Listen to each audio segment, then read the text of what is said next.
What's going on, guys? You know who it is, Anthony, back for Inter Worldwide. Let's do a little bit of a fun video. Let's do a little bit of an off-the-cuff video. I've just made a thumbnail. You guys can see the faces on there, and you can see the names in the description.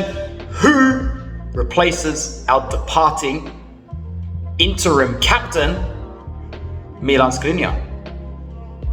It's going to be a discussion that will go on deep into the mercato, or as deep as we allow it to, depending on the actions of our market and the trajectory of our directors and how our season ends, what sort of money we are looking with to use.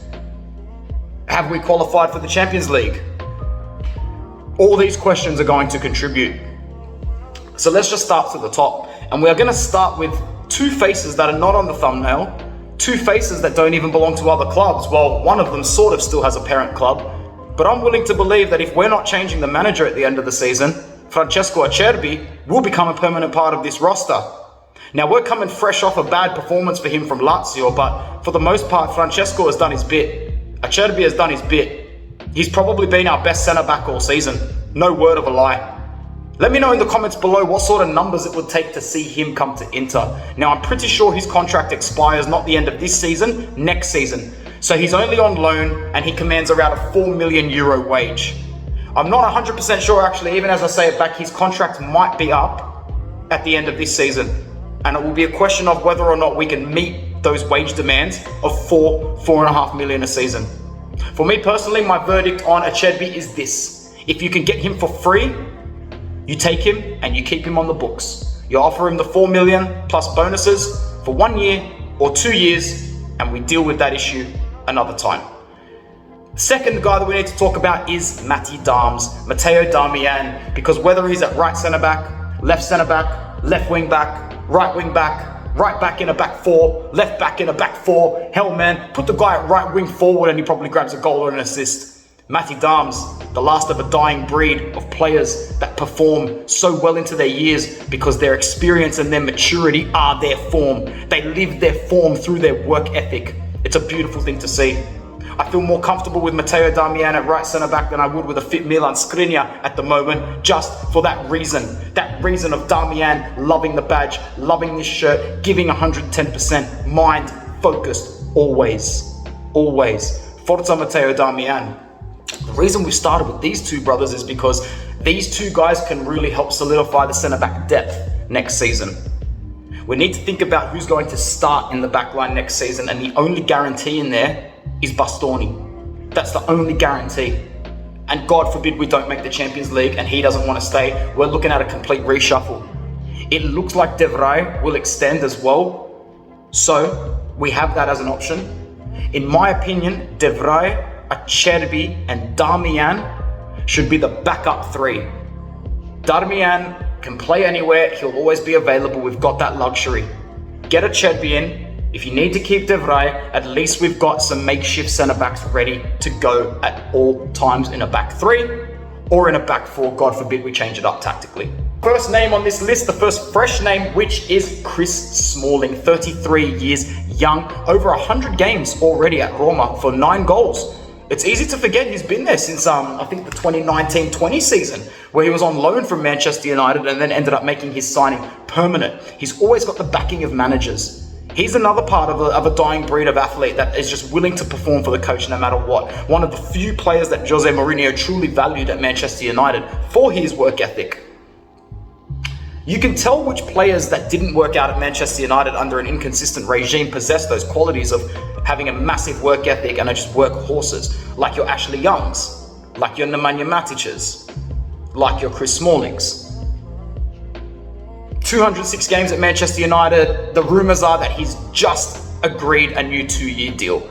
So overall, I'm going to give a rating to each potential new signing here. I'm going to give Chris Smalling a 6.5 out of 10 deal, only because you can only get this guy on a free. If he's available on a free and we want to get him for 2 years for $4 million a season, I'll sanction it. If there's any sort of fee that comes with it, even if it's something small like 5 or 10 million up front, it's a hard no from me, because you can't bring in a 33-year-old and pay a fee for their contract. Next on our list is Demiral, the Turkish no-nonsense 25-year-old colossus, the true heir to Giorgio Chiellini's reign and throne at Juventus. Big reason why he didn't get the proper chance to step up with Juventus was the transition from Andrea Pirlo to Massimiliano Allegri. Combine that with the elusive performance and the elusive effect of Giorgio Chiellini and Leonardo Bonucci being the centre-back pairing at an Italian side that won the Euros. I've said this before and I'll say it again, winning the Euros in hindsight was one of the worst things that ever happened to Juve, because their books and their squad took a massive hit from there. And this is no different. Letting Demiral go to Atalanta opened up a hole in their defense in terms of rotation, in terms of depth, in terms of that critical experience at a critical point in Demiral's development.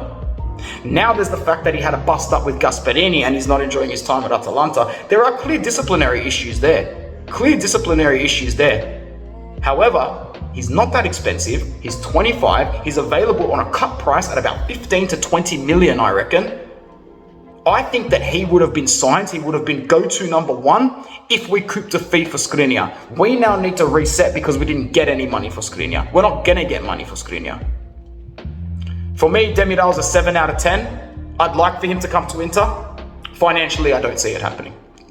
Let me know in the comments below what you think. Last but definitely not least, and my first choice is 27-year-old Udinese centre-back Rodrigo Becao. Now, Becao has already turned out over 100 performances for the Friulani, and in his career, he is looking for a bigger challenge. He is contracted until June 2024, meaning he's cheap. We're already in May 2023. He's free to negotiate. He's only worth 10 million. If Udinese don't want to lose him for free, which they will, he has already said he's not renegotiating. He wants a new challenge. He's wanted by the Prem. I know Everton are keen. I know a couple of other clubs are keen. Even Arsenal looked at him. This guy should be the guy. He's valued at 10.5 million. You can easily coop this guy for 6 or 7. Rodrigo Becao is my choice. And the biggest reason about that, he already plays in a back three for Udinese. Off the top of my head, I think I actually forget his centre-back partners. I think it might be Bial and Perez. But he's already plays in that right centre-back role, which means he would be a great debutant to fill in for Skriniar, man for man. He's 193 centimeters. He's a big guy. I think that's 6'2". Becao's the guy. Becao is the one. Guys, I hope you really enjoyed this video. Let me know in the comments below what you're thinking, because it's going to have to be a critical point of discussion soon. I know we're coasting to the end of the season and we're just going to have to bank on the energy of Bastoni, of Darmian, Acerbi, De Vrij, even D'Ambrosio at some point, which we all saw him play against Lazio. Stunk. We'll see what happens. But the centre-back rotation and the centre-back transfer market is going to be real. Thank you so much for joining me today. Like the video, subscribe if you're new. I'll see you soon.